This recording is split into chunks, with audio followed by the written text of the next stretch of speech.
Estamos dando seguimento, queridos, à série O Poder da Oração. E como é maravilhoso estar aqui nessa noite, como é um privilégio imenso, compartilhando com vocês da palavra do nosso Deus, dessa palavra que sara, dessa palavra que restaura, dessa palavra que salva, dessa palavra que traz ânimo, dessa palavra que nos exorta, dessa palavra que é santa, que é pura e que jamais passará. Porque é a palavra do nosso Deus. Você crê nisso? Louvado seja o nome do Senhor. Quem achou diz amém.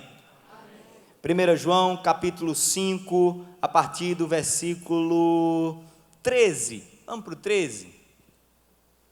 Diz assim a palavra do nosso Deus: escrevi-lhe estas coisas a vocês que creem no nome do Filho de Deus, para que vocês saibam que têm a vida eterna. Esta é a confiança que temos ao nos aproximarmos de Deus.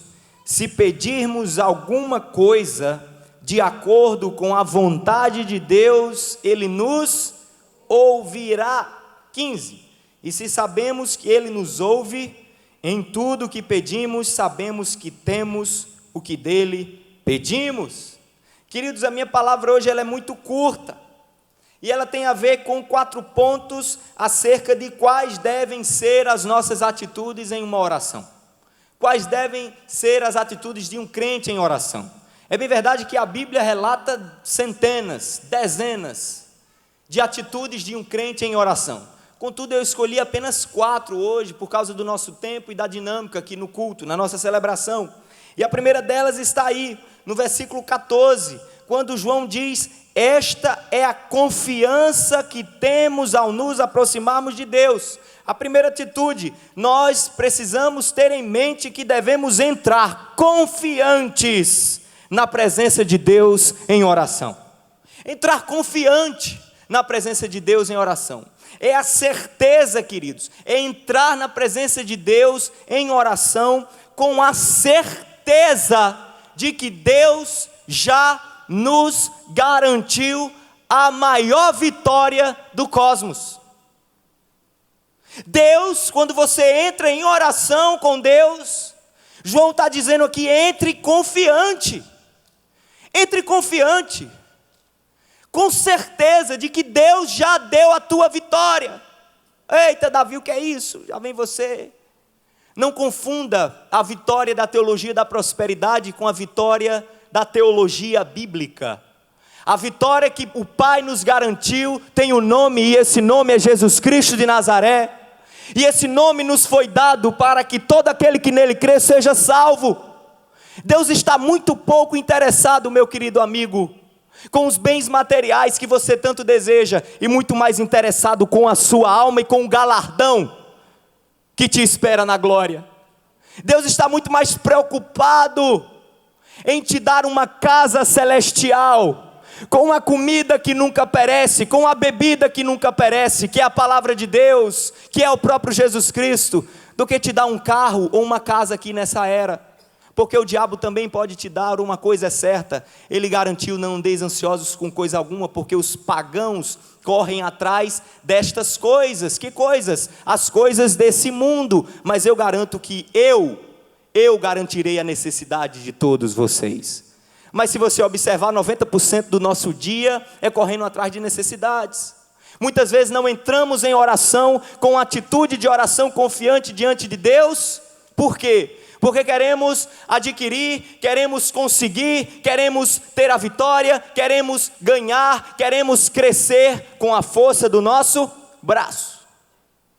E João está dizendo aqui: entre confiante na presença de Deus, com a certeza de que Ele já decretou a tua vitória, porque a vontade dEle é boa, é perfeita e é agradável. Jesus nos garantiu e nos prometeu que estaria conosco até o fim dos tempos. Será que nós precisamos de mais alguma coisa? Responda-me. O Criador de todas as coisas, a palavra que se fez carne e habitou entre nós, e morreu no nosso lugar e nos trouxe salvação, está dizendo, nos garantiu, é promessa, que estaria conosco até o fim dos tempos. Responda-me, você precisa de mais alguma coisa? Entre confiante em oração na presença de Deus. Entre confiante, não entre em tristeza, não entre em melancolia, entre confiante na presença de Deus. Fala com o irmão que está do teu lado aí, pergunta, como anda a tua confiança em oração? Como anda a tua confiança em oração? Esse é o primeiro ponto. O segundo que a gente aprende, vamos ler comigo o versículo 14, diz: esta é a confiança que temos ao nos aproximarmos de Deus. Eu me aproximo de Deus em oração. Se pedirmos alguma coisa de acordo com a sua vontade, Ele nos ouvirá. Ponto 2, nós devemos ser intencionais e proativos quando entramos confiantemente na presença de Deus. Nós precisamos pedir, nós precisamos nos comunicar, nós precisamos falar, nós precisamos externar. Se pedirmos alguma coisa, Ele nos ouvirá. Se você não pede, Ele vai te ouvir? Ele pode até te ouvir porque Ele é misericordioso. E ninguém encaixota Deus. Só que, em regra, as Escrituras nos ensinam que Deus nos ouve quando nós falamos. Deus reage quando nós agimos. A igreja precisa entender essa realidade nas Escrituras. Que Deus reage a um pedido de um filho seu em oração. Nós precisamos entender que as nossas orações são como ofertas memoriais que sobem aos céus. Que é isso, Davi? Abra comigo, por favor, a sua Bíblia, Atos dos Apóstolos, capítulo 10. Eu vou ler com vocês a partir do versículo 1. Diz assim: havia em Cesareia um homem chamado, o que, irmãos? Cornélio, centurião do regimento conhecido como italiano. Ele e toda a sua família eram religiosos e o que, queridos? Tementes a Deus. Dava muitas esmolas ao povo e orava continuamente a Deus. Certo dia, por volta das 3 horas da tarde, ele teve uma visão. Viu claramente um anjo de Deus que se aproximava dele e dizia: Cornélio! Atemorizado, Cornélio olhou para ele e perguntou: que é, Senhor?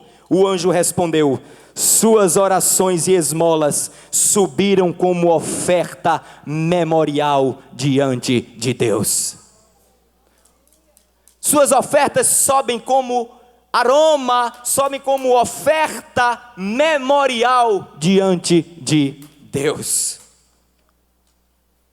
E o ponto 3 que nós aprendemos, volta lá para 1 João, não fecha a tua Bíblia não.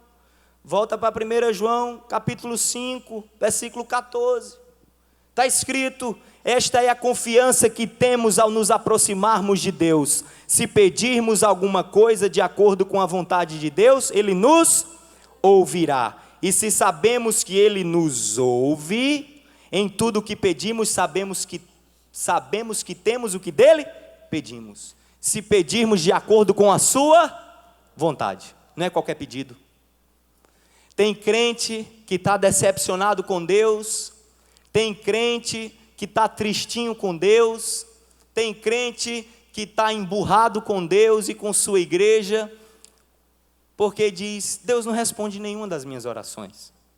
Eu oro, Davi, eu oro para Deus acabar com aquela minha vizinha sem futuro. E Deus não acaba com a vizinha. Eu oro para Deus acabar com aquele casamento daquela mulher. Está vendo que aquela mulher não presta para aquele marido, aquele homem é meu. E Deus, querido, a Bíblia está dizendo aqui: se você orar de acordo com o que, irmão? Tem um parâmetro, tem um critério. Que critério é esse? Se você orar de acordo com a minha vontade. Isso implica o que, querido? Orar de acordo com a vontade de Deus implica uma posição de humildade. Quando eu me esvazio dos meus interesses, quando eu me esvazio da minha raiva, dos meus ódios, dos meus desejos, dos meus anseios, das minhas segundas intenções, quando eu me esvazio por completo e digo: Senhor Jesus, habita em mim o teu Espírito, para que eu ore de acordo com a tua vontade. Isso é uma atitude de humildade. Nós ficamos tão tristes quando vemos, às vezes, alguns irmãos com um pescoço duro, sabe? Aquela coisa assim, impetuosa, sabe? E ninguém pode dizer nada, o cara está sempre com a razão, ele nasceu daquele jeito, ele vai morrer daquele jeito. Eu fui pregar lá em Sapé, eu olhei para aqueles amados irmãos que estavam lá, apontei para uma árvore e disse: está vendo essa árvore aí? Tem um ditado aqui, né? Pau que nasce torto, nunca se endireita. Pois Jesus quebra, viu, meu filho? Jesus quebra, está vendo essa árvore aí? Se for no propósito dele, ele quebra você no meio. Ele quebra você no meio.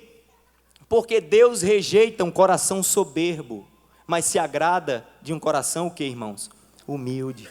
Uma atitude humilde. Uma atitude de esvaziamento. O Evangelho de João, capítulo 14, Jesus diz umas palavras lindas: e eu farei o que vocês pedirem em meu nome, para que o meu Pai seja glorificado no Filho, e o que vocês pedirem em meu nome eu farei.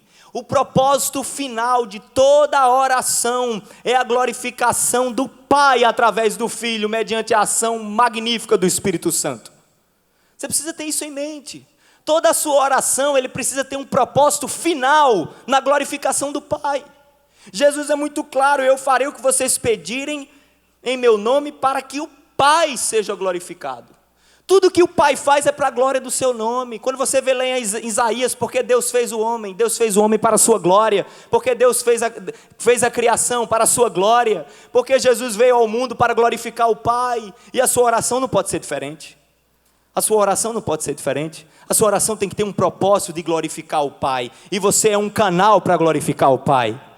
Você é um canal para que os rios de água viva que vêm do trono de Deus atravessem o seu coração, atravessem a sua vida e corram e se diluam no mundo, para que o mundo creia que o Pai enviou o Filho. E se você tiver uma atitude arrogante, querido, essa água vai represar. Se você for um homem arrogante, soberbo, essa água vai represar e você vai sofrer, porque vai estar entupido. Vai estar entupido, isso vai represar, e Deus não vai ouvir as tuas orações, porque é isso que nós aprendemos.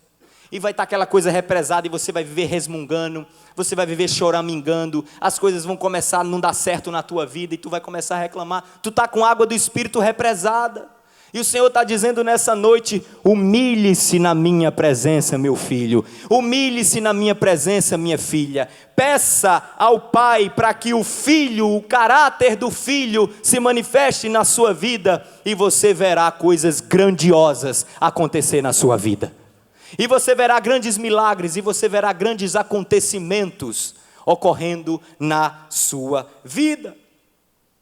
Você está aqui nessa noite para entender um pouco mais sobre o que Deus deseja, porque o que Deus deseja está aqui, o que Deus deseja está aqui.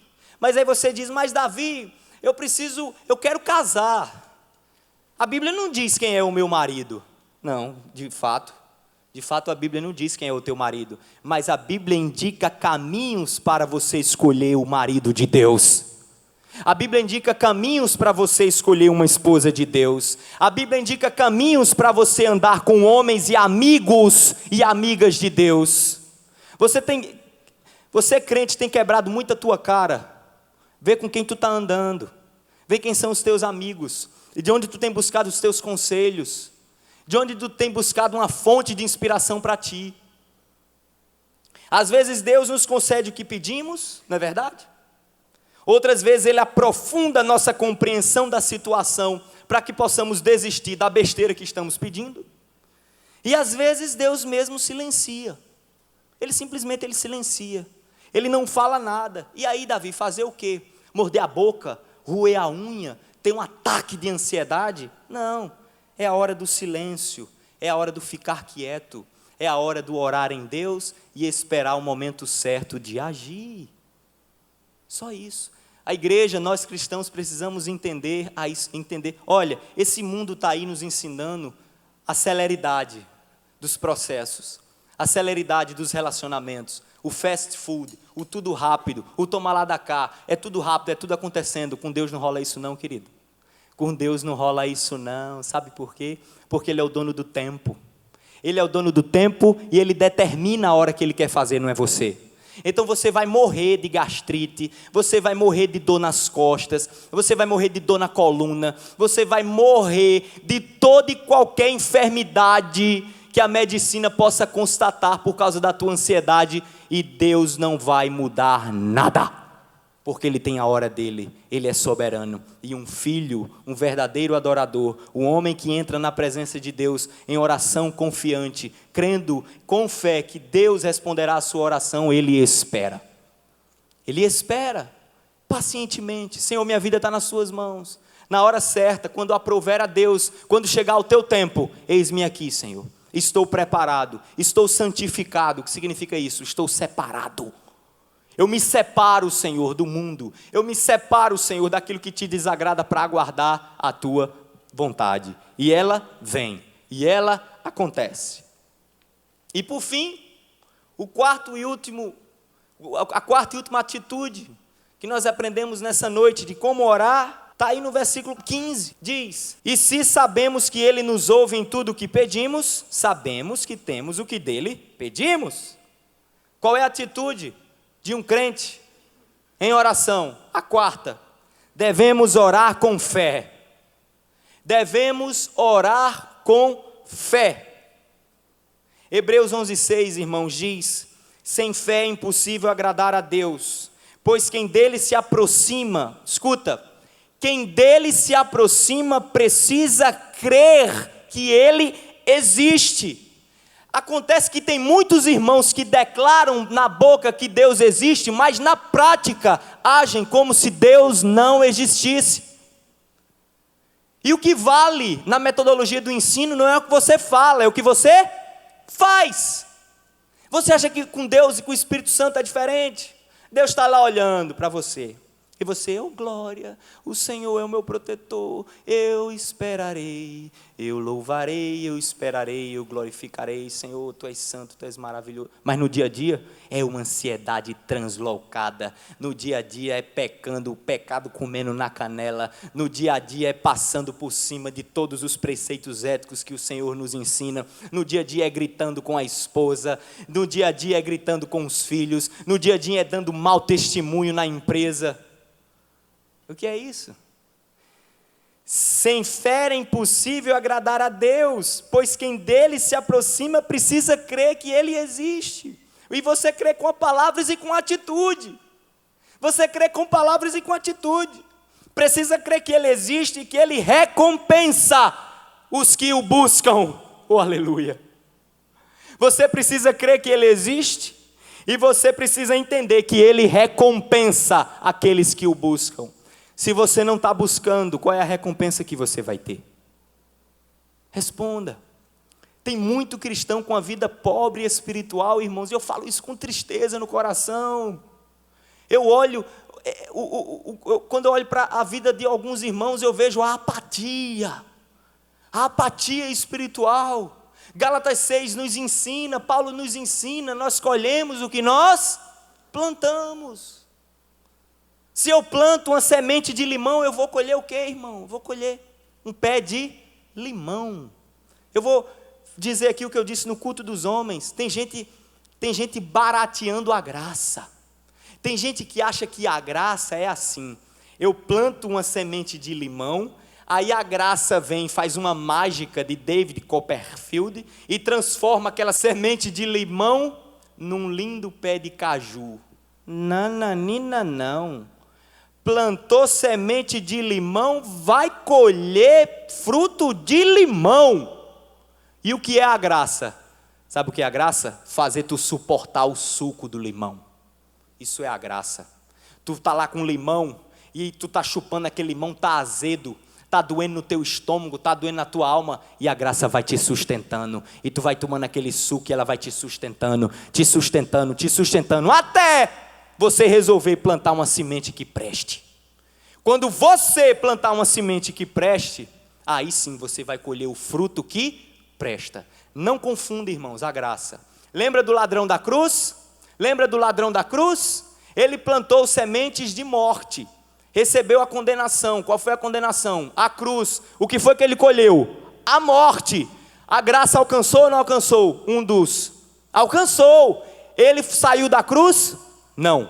Ele pagou o preço. Contudo, Jesus disse: hoje mesmo estarás comigo no paraíso. Isso é a graça. Trouxe esperança para o coração daquele homem. Aquele homem estava preso, estava recebendo os frutos dos seus pecados, recebendo a ira dos seus pecados. E veio a graça e trouxe uma palavra de ânimo, de esperança, e disse: ei, suporta esse limão aí, que hoje mesmo estarás comigo no paraíso. Hoje mesmo. Então, queridos, é preciso entrar em Deus, entrar em oração com Deus, com espírito confiante, com a certeza de que Deus nos deu a vitória em Cristo Jesus. Precisamos entender que devemos, nessa situação, orar com fé. Deus nos encoraja a agir e a orar com fé. Você deve olhar para o gigante e ver a pedra na testa do gigante. Porque Davi, quando entrou para enfrentar o filisteu, aquele Golias gigante, pela fé ele já viu a pedra encravada na cabeça daquele homem. Pela fé ele já viu a mão de Deus guiando aquela pedra em direção à cabeça daquele homem. Pela fé você precisa, quando entrar na cova do leão, enxergar a mão de Deus fechando a boca do leão. Pela fé você precisa entender, quando você entrar na fornalha ardente, pela fé você vê, crer e acreditar que o quarto homem vai estar ali com você, impedindo que as chamas lhe alcancem. Pela fé você precisa entender que quando Deus te pedir em sacrifício algo muito valioso para você, Ele é capaz de ressuscitar. Porque é o que está escrito lá em Hebreus 11:17. Abraão, pela fé, entregou o seu único filho em sacrifício, porque Deus havia prometido que ele seria pai de uma grande nação. Então, com base nessa promessa, ele creu pela fé, que ainda que o filho morresse, Deus o ressuscitaria. Sem fé é impossível agradar a Deus. Por isso, irmãos, quais são as atitudes que devemos ter em oração? Entrar confiantemente na presença de Deus, ser intencionais e proativos. Peça, bata. Se você não pede, não te será dado. Se você não suplica, não te será dado. Deus vai te ouvir, Deus vai te dar se você pedir. Peça. A atitude que nós devemos ter numa oração é que devemos orar de acordo com a vontade de Deus, para não nos precipitarmos e andarmos ansiosos por aí. E por último, a atitude que nós devemos ter é orar com fé, acreditando que Deus cumprirá aquilo que prometeu para nós. Que Deus nos abençoe nessa noite, em nome de Jesus Cristo.